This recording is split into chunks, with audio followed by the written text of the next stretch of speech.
Hi, welcome.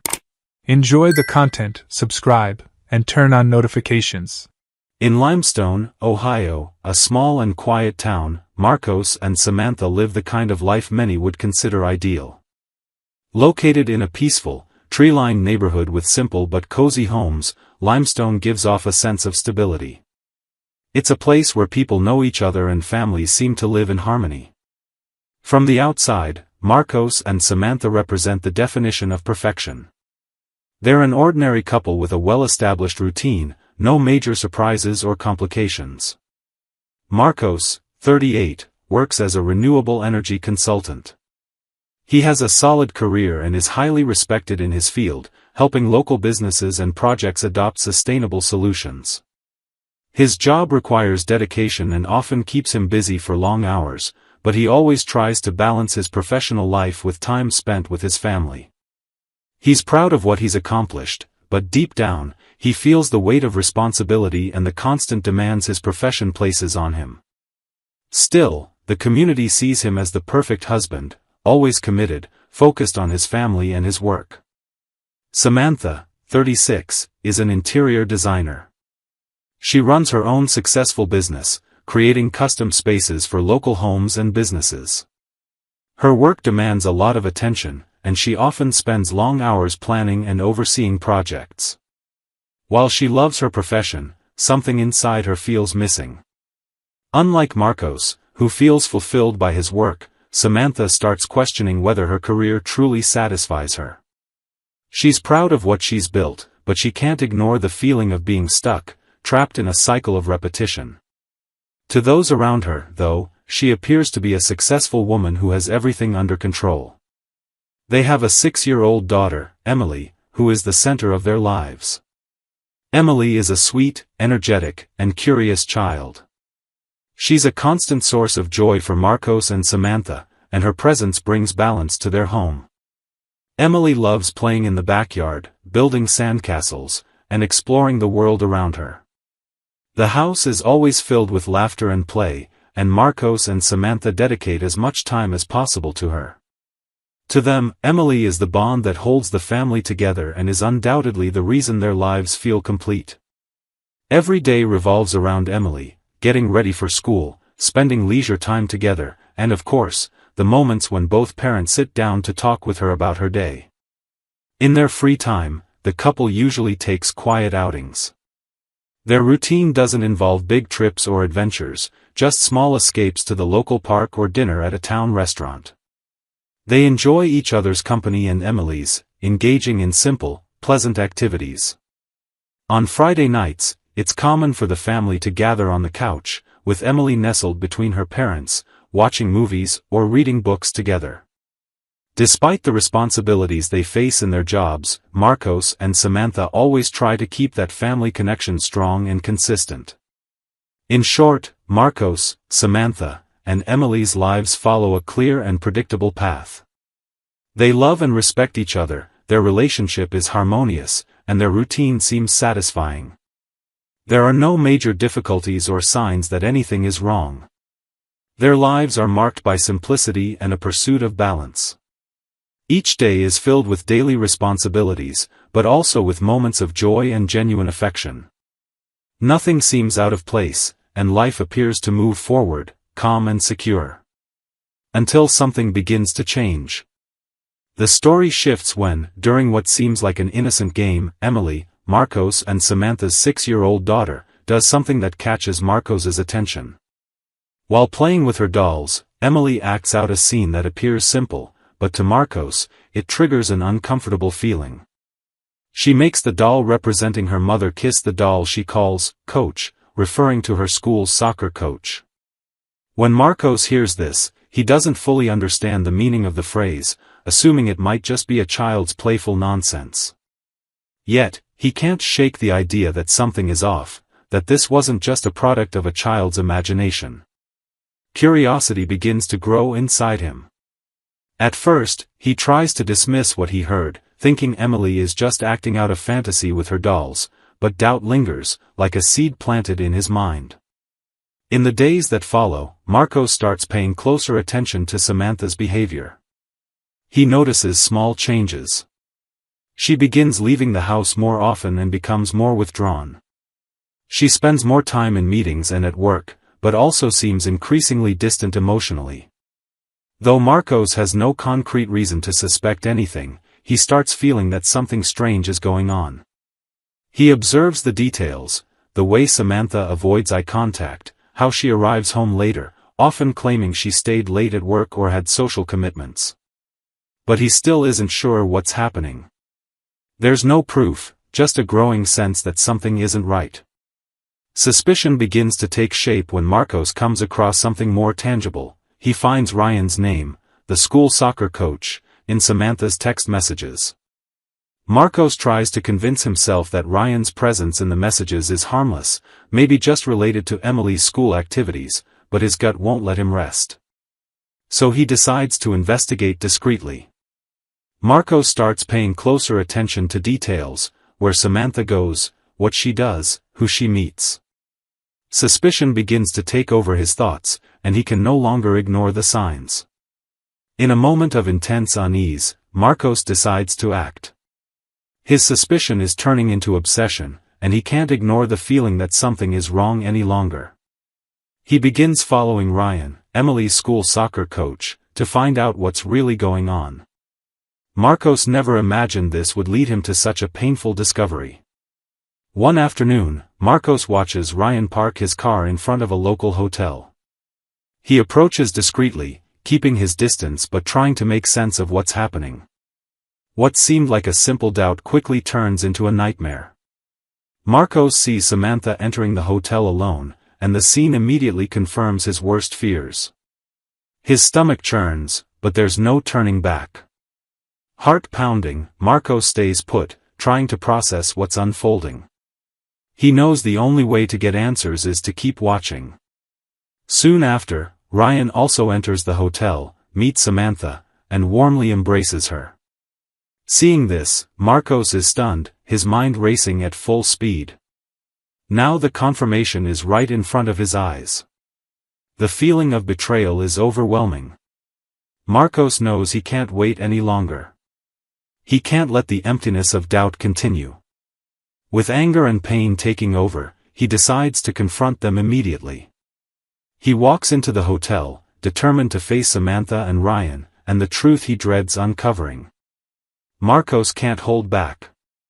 He goes straight to Samantha and Ryan, and the scene that follows is direct and to the point. Marcos doesn't waste time on empty words or explanations. He simply asks, "What's going on here? What are you doing with him, Samantha?" The confrontation is quick, and Samantha stammers, trying to evade, but soon admits what's happening. Marcos feels his stomach twist and his blood boil seeing Samantha and Ryan together. Every smile, every touch, every intimate gesture he witnessed flashes through his mind, and a deep sense of disgust takes over. He walks toward them with firm steps, eyes locked on both, not allowing any excuse or explanation to distract him. "Samantha," he says, his voice heavy with anger and revulsion, "what you did is unforgivable. I can't even look at you without feeling disgusted by what you've done."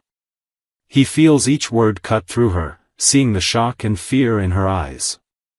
Ryan tries to back away, embarrassed, almost as if he could disappear from the situation. Marcos doesn't give him a chance.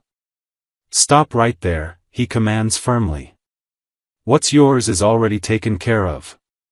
You'll answer for this." The coach swallows hard, unsure how to react to Marcos's authority and anger. He realizes there's no escape. Marcos continues, looking at Samantha, "You'll have to figure out somewhere else to live. We won't be sharing the same house anymore. It's over. There's no going back, no excuses." Each word is a blow, marking the end of the life they once built together. Without hesitation, Marcos informs Ryan of the formal consequences he'll face, "And you, Ryan, will be reported to the school board. Your behavior is unacceptable, and you'll be held accountable." He won't let anything stay hidden, wanting both of them to understand the seriousness of their actions. The scene is intense, filled with anger, pain, and determination. Marcos feels that, despite the pain tearing through his heart, he's finally regaining control. He makes it clear he won't allow his life and home to keep being affected by lies and betrayal. Samantha, speechless, tries to mumble some justification, but Marcos gives her no room. "There are no more explanations that matter to me," he says firmly and coldly. "What you did destroyed everything. It's too late." Each sentence is measured, every word direct, and he makes it clear the trust is broken beyond repair. He feels a mix of pain and relief, pain for what he's lost, relief for finally taking action, for not letting the betrayal continue eating away at his life. The breakup is final. The home that once felt safe and full of laughter is now the stage for an immediate separation, with clear and direct consequences for everyone involved. Marcos feels a mix of pain and relief. The decision has been made, and he knows from this moment on, nothing will ever be the same. Trust has been destroyed, and he can't continue in a marriage built on lies. Samantha, shocked by the speed of his reaction, tries to protest, but there's no space left for words. The breakup is immediate, and with it, the life Marcos and Samantha built together unravels. After the devastating confrontation, Samantha decides to leave the house. She moves in with her parents, taking Emily with her. The separation is sudden and painful, but despite everything, Marcos and Samantha try to maintain some sense of normalcy in Emily's life. They agree on shared custody, hoping it will help their daughter adjust to the new reality without further harm. However, it soon becomes clear that the transition won't be easy. Emily, once so cheerful and curious, starts to change. In the first days after the separation, she still clung to the hope that her parents would live together again. But over time, the weight of her father's absence began to show. Every time it was time to go to her mother's house, she would shut down. She'd cry silently, hide in her room, say she didn't want to play anymore. "Why can't Dad come with us?" she'd ask, her voice breaking Marcos's heart. He saw his daughter's pain with agonizing clarity. The bond between them, always strong, now seemed to be her emotional anchor. To try to ease Emily's suffering, Marcos did everything he could. He called every day, sent voice messages, picked her up from school when possible, and spent weekends with her. He kept up the nightly reading routine, even if it was over video calls, and never failed to ask how she was doing, not just about her day, but about how she felt. Samantha, on the other hand, felt the ground disappear beneath her. The daughter who once ran into her arms now kept her distance, responded in monosyllables, avoided sleeping at her house. Every attempt to reconnect seemed to make things worse. "You're sad because Dad isn't here," Samantha would say, trying to comfort her. But Emily would just turn away. The guilt of having broken up the family weighed on her, but it was her daughter's silent rejection that tore her apart the most. In a moment of desperation, not knowing how else to deal with the emptiness and frustration, Samantha made a drastic decision. Claiming Emily needed time and emotional stability, she suspended Marcos's visits. "She's confused," she told her ex-husband in a message. "She needs to reconnect with me. This can't go on like this." Marcos read the message with a lump in his throat. He knew this wasn't protection, it was punishment. Not just for him, but for Emily. He tried to talk, to appeal to reason, to remind her that their daughter wasn't a bargaining chip. But Samantha wouldn't budge. Days passed, and Emily's calls became rare, brief, filled with a sadness he couldn't ease. That's when Marcos contacted a lawyer. He didn't want a war. But he couldn't allow his daughter to be used as an emotional shield. The legal action for sole custody was filed based on the child's best interests, supported by medical and psychological documents showing the impact of the separation, especially after the contact was blocked.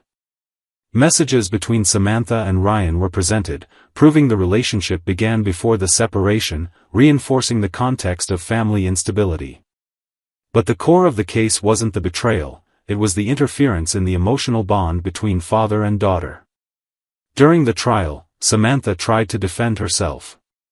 She said she acted out of love, that she wanted to protect Emily from emotional chaos. "I'm her mother," she said, her voice trembling. "I just wanted her to feel safe with me again." But the judge was clear: the child's right to maintain a relationship with both parents is fundamental. Especially when one parent clearly shows willingness to care, while the other acts to block that bond. The court didn't grant full sole custody, but awarded primary custody to Marcos, with regular, supervised visits from Samantha, initially supported by psychological counseling. The judge emphasized that the separation couldn't become permanent and that the mother would receive support to rebuild her relationship with her daughter. The decision brought Marcos relief, but not victory. He didn't want to defeat Samantha, he wanted Emily to be happy. Still, he knew that at that moment, he was the safe haven she needed most. When they returned home, Emily ran to the backyard, as if breathing easier. He followed her, sat in the grass beside her, and for the first time in weeks, she smiled. "Dad, can I build a sandcastle?" "Of course, sweetheart. Let's make the biggest one we've ever made." Over time, the routine settled again.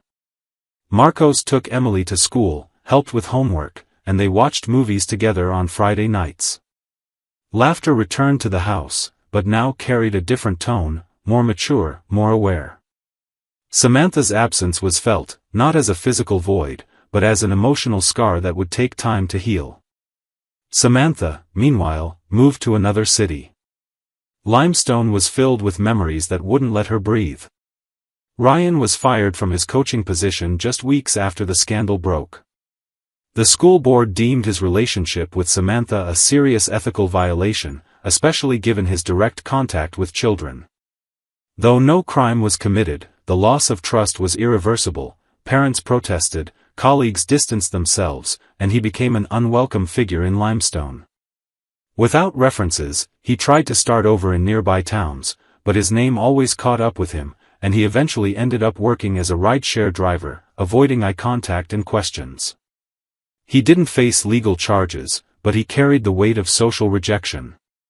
The man once cheered on youth soccer fields now walked with his head down, burdened by the guilt of betraying a position of trust. He never worked with children again. And every time he saw a school game, he felt the emptiness of what he'd lost, not from revenge, but from choices that seemed small at the time and grew enormous later. Their relationship, which she once thought was a breath of fresh air, turned out to be a mistake that cost everything that mattered. She tried to start over. She took on a design project in Columbus, rented a small apartment, and began therapy. But nothing filled the emptiness. She wrote letters she never sent. She bought toys and stored them in a box. She called her parents, asked about Emily, but heard only short replies: "She's doing fine. She's with her dad." Even with court-ordered visits, Emily still resisted. In their first meetings, she stayed silent, avoided looking her mother in the eye. Samantha didn't push. She just sat, offered a drawing, a cookie, a hug, and waited. No promises. No demands. Out of respect for his daughter and the healing process, Marcos didn't force anything. "When you want to talk to Mom, I'm here," he'd say. And slowly, Emily began to ask, "Is Mom sad? Does she still love me?" "Of course she does," Marcos answered carefully. "Sometimes people make mistakes. But love doesn't disappear." As months passed, the visits became less tense. Emily still preferred staying with her father, but she began accepting outings with her mother. One day, she brought back a drawing, "My Family," with 3 figures, her, dad, and mom, separated by a dotted line, but all under the same sun. Samantha cried when she saw it. Not from redemption, but from a glimpse of hope. Marcos continued as a single father, but he didn't feel alone. He had Emily. He had his home. He had the certainty that, even with scars, he'd built something real, a home based on presence, love, and honesty. And Samantha, wherever she was, carried the pain of what she'd lost, but also the slow acceptance that maybe, one day, forgiveness could be possible. Not for her sake, but for Emily's. Because some breaks can't be fixed. But with time, patience, and humility, love might find a new way. Thank you for watching the video. If you enjoyed it, don't forget to subscribe to the channel and turn on notifications so you won't miss any updates. See you next time.